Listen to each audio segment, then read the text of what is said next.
I'm going to speak some more about intuition, people. For those of you that remembered, I was speaking about intuition the last time I was doing a reading from my book, and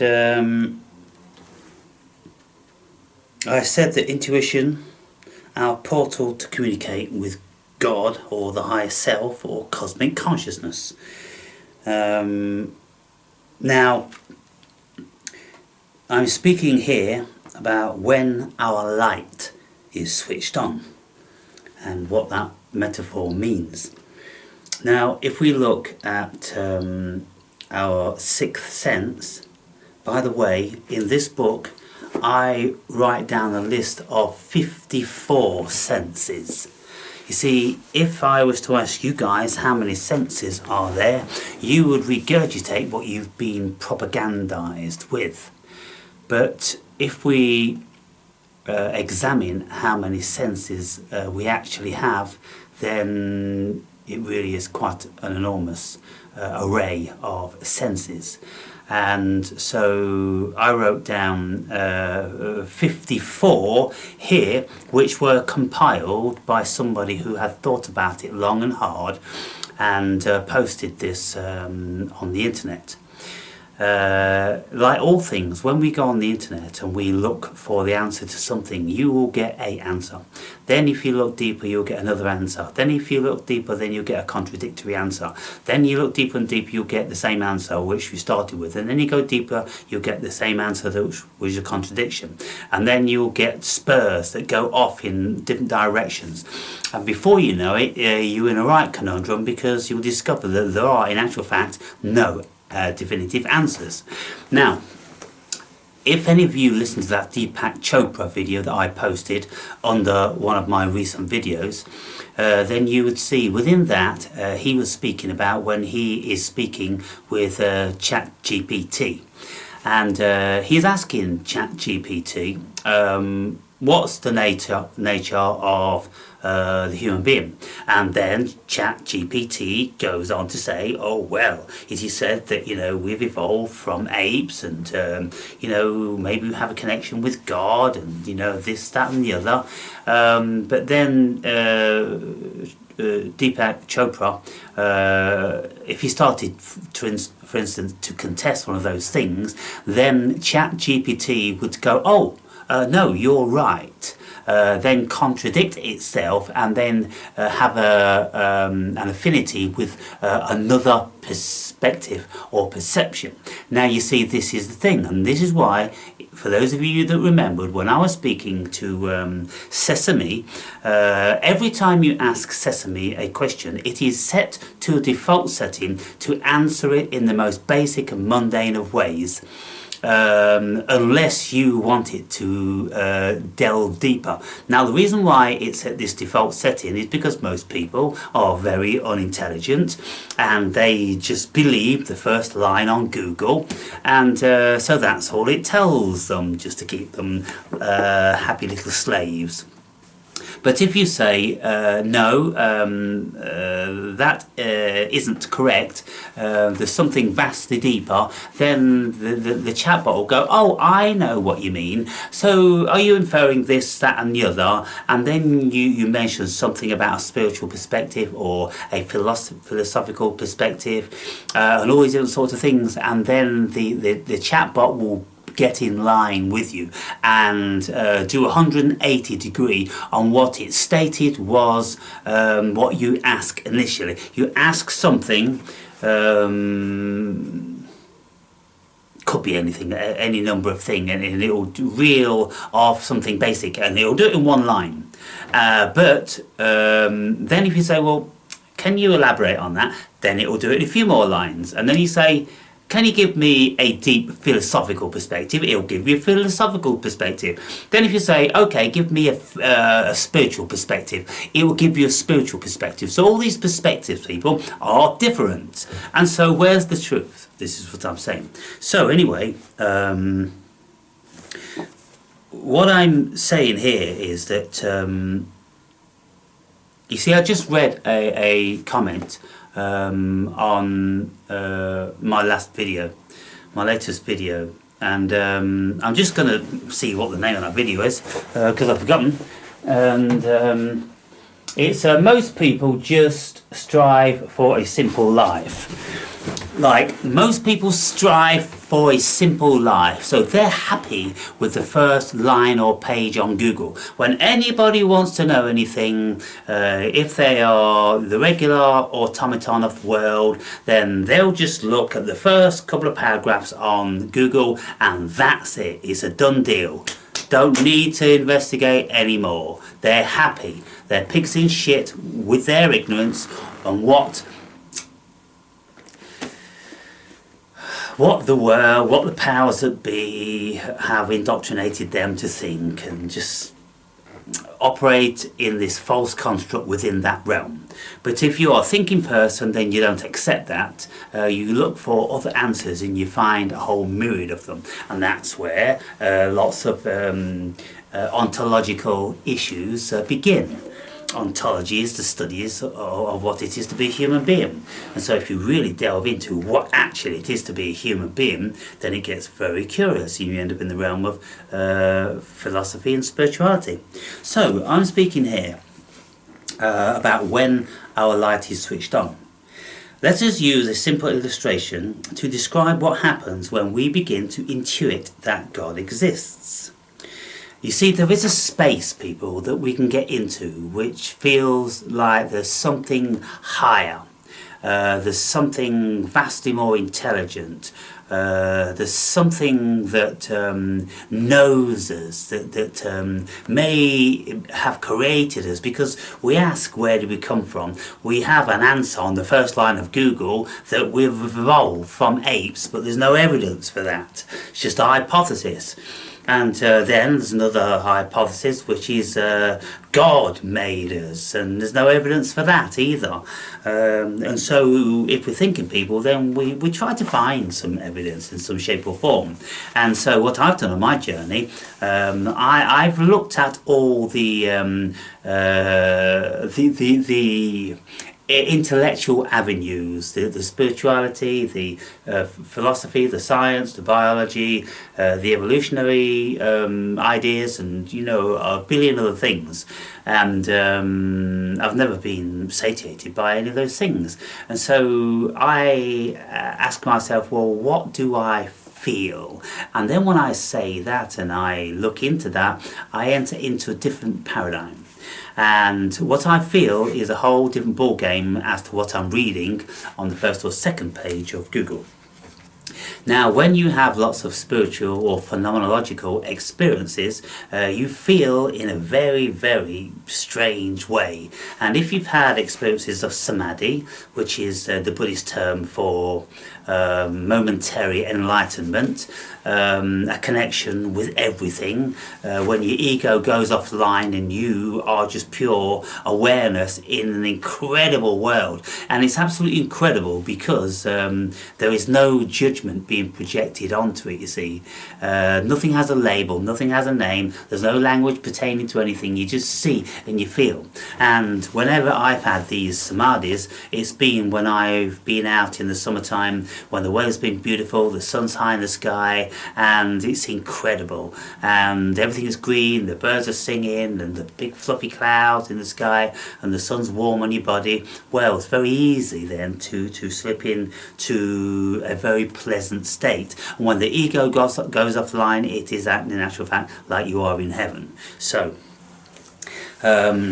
let us use this simple illustration to describe what happens when we begin to intuit that God exists. If we accept through our experience that the mysterious and little understood intuition is our communication line to God, then as soon as we tap into our intuition, then faith, the fake portal to God, becomes redundant in an instant. Faith is blind and can only be considered somewhat valuable to some folk as a comforting delusionary mentalism and a false knowledge of God.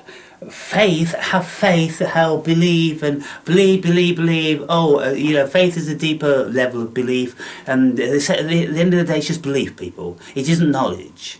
But when you tap into your intuition, it is the actual telephone line, it's the portal, it's the extended hand out into the outer extremities of cosmic consciousness, and then you will be in the realm of God. And when you're in the deepest of meditations, when you go into the abyss, when you go into the absolute nothingness, then you're in the realm of God.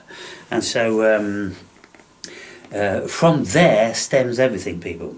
People can never know God through their faith. Faith serves the fool as a tool to hypnotize themselves with and create a fake fantasy reality of knowing God. Intuition is the real deal. It makes faith obsolete in a flash. Intuition and meditation will take you directly to God. No Bibles or churches are necessary. In fact, you'll be wasting your time with both of those things unless you engage your inner self with meditation and intuitively communicating with the essence of what you are. Your essence is cosmic God consciousness, which can only be discovered in meditation or via intuition or psychedelic experiences, paranormal experiences, not in churches and the Bible. I've read the Bible twice in its entirety. I've studied it for thousands of hours. I've never even come close to knowing God. The only way you're ever going to know Jesus is if you buy into the whole Apostle Paul thing. If you buy into Romans, that's a biblical book which has got the epistles, the letters to varying peoples, and he's the one who turned Christianity in a whole new direction, from being remotely Judaic to being global. When he says that if you believe in the Christ, if you believe that Jesus died for you, then you will be saved. Period. That's it. It's over. Job done. That's why it's so easy to be a Christian, because that's all you have to do. You don't have to do none of the bullshit, none of the rituals like you did under Yahweh in the Old Testament. You don't have to build tabernacles in a certain way. You don't have to make fucking blood sacrifices and burnt offerings. You don't have to tremble and beg for mercy every fucking second of your day and all that. No, all you got to do is just accept Jesus into your life, that Jesus died on the cross for you to relieve you of your sins and to give you a portal into heaven. Job done. Period. Over. Now, if you do that and you have the deepest of beliefs and faith, then you will hypnotize yourselves, you will indoctrinate yourselves, you will propagandize yourselves, and you will create pleasant feelings within your body due to that delusion. But you won't know Jesus that way. You will only know via your intuition. And so this paragraph or sequence of paragraphs is about asking you, are you really in touch with your intuition? Do you really give it the credence that it deserves? Or do you just have a little bit of intuition now and again, and then when you do something in the opposite direction, you go, I knew that was going to fuck up, I knew I should have gone the other way. That's your intuition. But how many people trust our intuition? Very few. I've learned to deeply trust my intuition, because many very powerful things have happened to me, and I knew that I shouldn't have done them. I knew before I shouldn't have done them. For instance, my going to America this last time, my intuition was telling me from the very get-go in relation to why I was going, don't go. On no level is it a good idea, but I said, I've just fucking I've got to put this to bed. I've got to see what the fuck's going on here. And so the cosmos God went, okay, we warned you, and you all know what happened after that. But having said that, when I was there, then God put out his hand, the cosmos, whatever, some higher being guided me through every second of every day, and there wasn't a hair harmed on my head, and there wasn't a negative feeling which never turned into gold, people, due to the process that I was going through. And that whole year I spent in the Arizona fucking desert was an incredible experience, which one day I'll write about. But in here there are many stories which I'm telling from that period, but it isn't specifically speaking about them. What possible reason does intuition manifest if not for a very valid one? Nothing in this cosmos is simply random junk. Intuition has to be within our conscious realm for an essential purpose. What is that purpose? It is merely an indecipherable unconscious evolutionary tool. Sorry, is it merely an indecipherable unconscious evolutionary tool with which we pick our life partners with to have our offspring?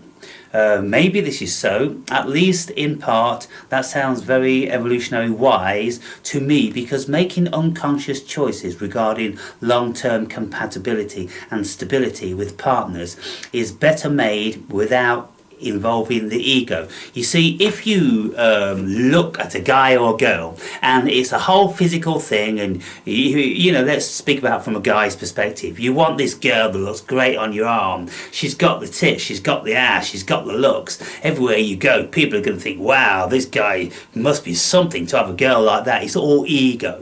If you choose your woman on ego, then you most certainly are heading for a fall. If this woman isn't any particular fucking oil painting, she's not got the best ass or tits, but you know, she touches you inside and there's a deep-rooted connection, then obviously you see that makes sense, right? But how many of us sacrifice the arse and the tits for something that doesn't look quite so great but makes us feel good inside, because the ego overrides everything. Oh, what are my family going to think? What are my friends going to think? You know, if I walk down the road with this, nobody's going to look twice. They're going to go, what the fuck's that guy doing with that? You know, and all this sort of thing. The ego will be making its choice on superficial attributes instead of deploying millions of years of evolutionary intelligence, like the intuition. The intuition is deploying millions of years of evolutionary subliminal development. Trust it, go with it, believe in it, work from it. Our unconscious choices, i.e. those of love, produce more sociably compatible levels that genetically have the interest of our offspring in mind. Now let me read this again. The ego will be making its choice on superficial attributes instead of deploying millions of years of evolutionary intelligence. Our unconscious choices, i.e. those of love, produce more sociably compatible levels that genetically have the interest of our offspring in mind. So if you're choosing from love, then the chances are your relationship is going to last longer, and you're going to produce more children, and this and the other. This is a vastly more sustainable way to choose our life partners than deploying our ego for that task. Our fickle egoic desires change with the wind and risk jeopardizing the safety of our children. In modern times, we can see clearly which mental agency is making those choices by the amount of single parents our societies produce. Very few people these days are making intuitive evolutionary choices because our egos have become so pronounced and our intuition is all but dead in most people. Now, I had a friend when I was living in Ghana, Western Africa, and he was as cold as ice. He knew nothing about love. All his life was about was an ego projection and what people thought of him. He was always in a suit, he always had to drive the big car, he always had to throw money around, and the girls he was going for were always the ones in his mind's eye which were the best lookers and things like that. And he used to chastise me, when we'd have an argument. He'd go, you fucking picked the ugliest girl in Africa, and this, that, and the other. Well, the girl I was with, she wasn't beautiful. She was mediocre. She was mediocre looking, but we had such a connection, and everywhere we went, we had such fun. We was always clowning around with each other and just fucking doing things that just made each other laugh, and we used to roll around laughing all the time. And so he looked upon us, and like, he was very envious of our relationship, but he could never engage with a woman like that, because he had to have the one with the tits and the arse, and and all the ones he had, they never had any character. They was always too busy standing looking so perfect, and they couldn't feel free to engage in fooling around, because he was a serious guy, and she was supposed to be serious and stand by his side, and all this nonsense. So I'm saying, people, you may think this is very elementary, but look around you. Look around you. Look at all the failed relationships.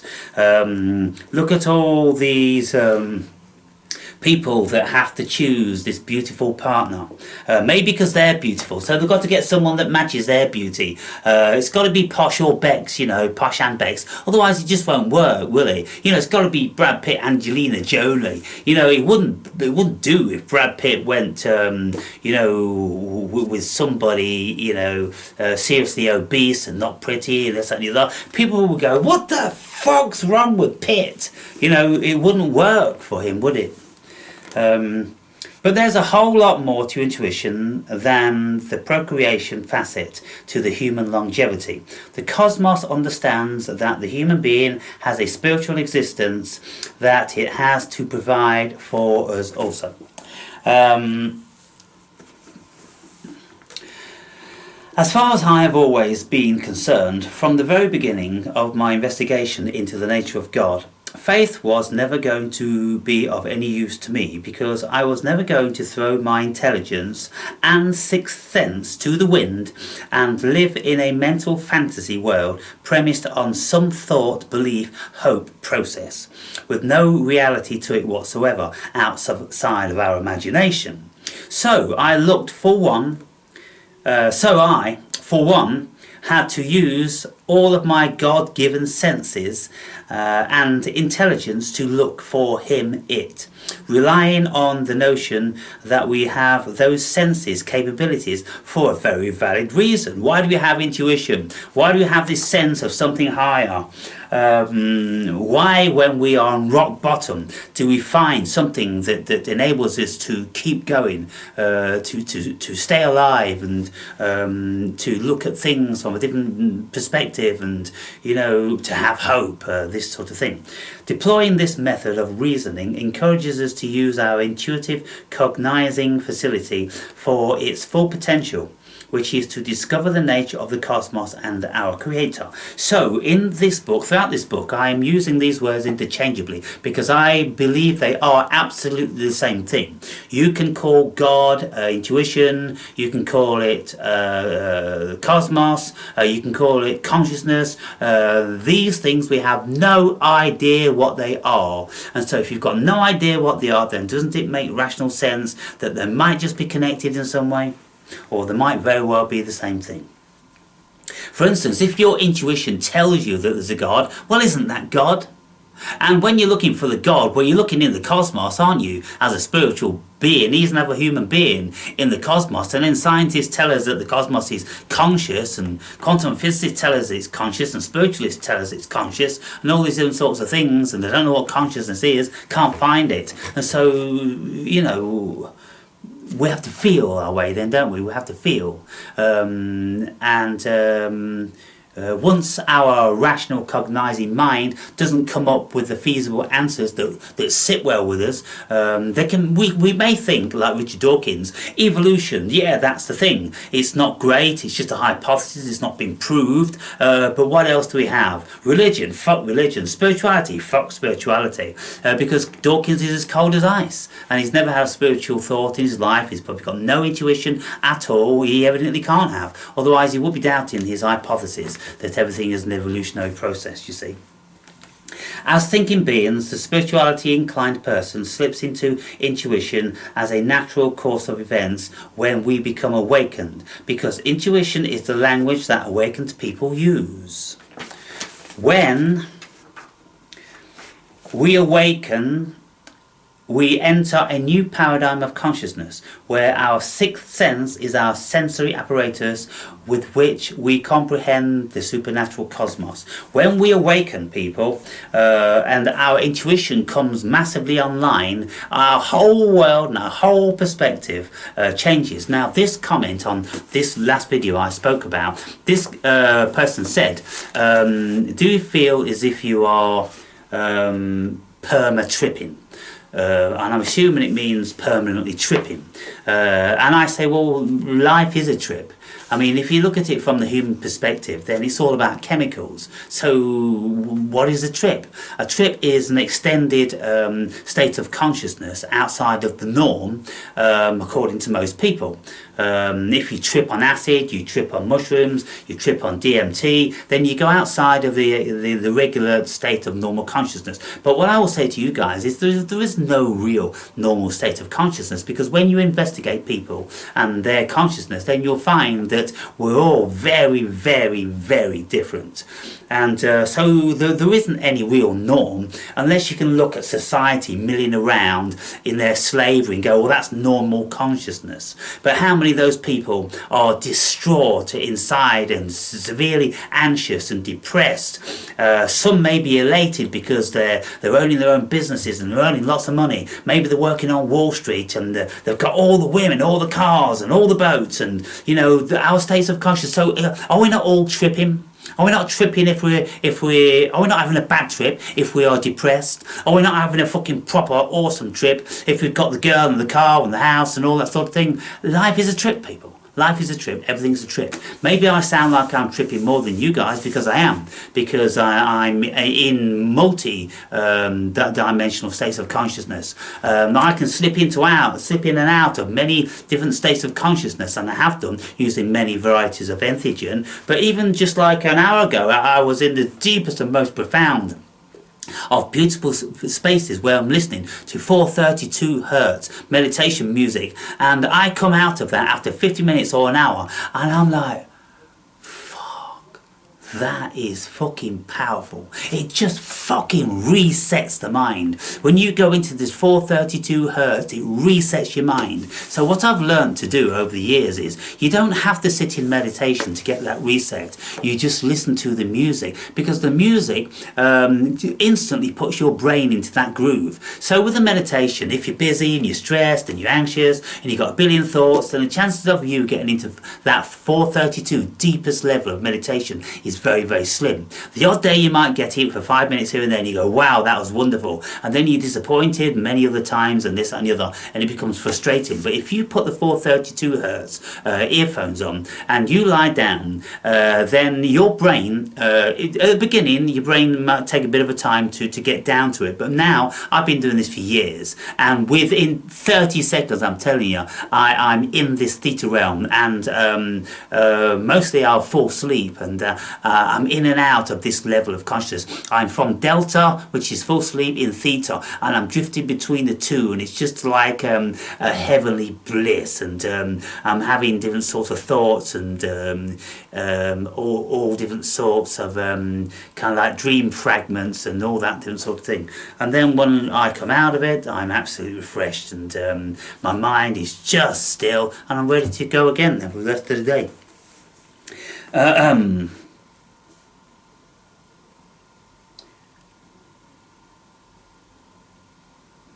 If we consider non-spirited human being to be a light bulb and the filament to be the brain, the light isn't manifest until the electricity is switched on. Most people are light bulbs without electricity. The electricity brings the light. The unenlightened folk are devoid of light. The light is the Holy Spirit, God's consciousness. The switch that turns the light on, in my estimation and experience, is intuition. Intuition enables the electricity to flow into our filaments and enlightens us. When we awaken, our cosmic light is turned on. Our intuition is now flowing through our consciousness. We have become self-realized cosmic beings. Now, what's that saying? I said it yesterday, and I didn't quite get it correct. When Rumi says, "Silence is the language of God, and everything else is an idea, or fake, or nonsense, or something like that." Look the saying up. But that's it, silence. When you are silent, that's when your intuition turns on. So when you learn to meditate over prolonged periods of time, then your ego is completely switched off, and then what is remaining is your cosmic consciousness. And within that cosmic consciousness is that very, very, very subtle voice, which is your intuition, people. And you can build on that, build on that, build on that. The more you nurture it, the more you water your garden of meditation, and then your intuition becomes very, very powerful, because you're in touch with it all the time, and you believe it, and you know it to be very, very useful, and you know it to have a vast level of intelligence over and above the ego, because when your intuition tells you to do something or not, you better fucking listen. Because what it's got every single facet and second of your whole life experience, and probably much more, probably God's wisdom, this and the other, but at least it comes from the unconscious, which tells us that your life journey is heading for a crash if you go and do that. You'd be much better going over here, and so listen to your intuition, people. I'm telling you. Intuition is our sixth sense. Isn't quantifiable like all other senses are. Empirical data can be collated on all other senses, but not the sixth sense. Why is this? Why can our intuitive sense not be measured scientifically in any way, just like God cannot, nor cannot spirit or consciousness? Isn't that curious? God, spirit, consciousness and intuition are the four unquantifiable facets of having a human experience that needs to be pursued in fine detail if we are going to enrich our spiritual knowledge of God. We will benefit immensely by having an ongoing discipline of esoteric study. Then I go on to speak about the esoteric and the exoteric. The exoteric is the everyday knowledge which is all around us, which we get told on the media and on the front page of Google. Esoteric knowledge, you have to delve deep, people. And maybe I'll read that one next. Then I continue with communicating with the supernatural cosmos via our sixth sense. So I'll engage more with that at a later date. So I'm going to my daughter's house now to have a couple of beers and a bit of a chat with her fiance, and my nephew, her cousin, which is like a brother to her. So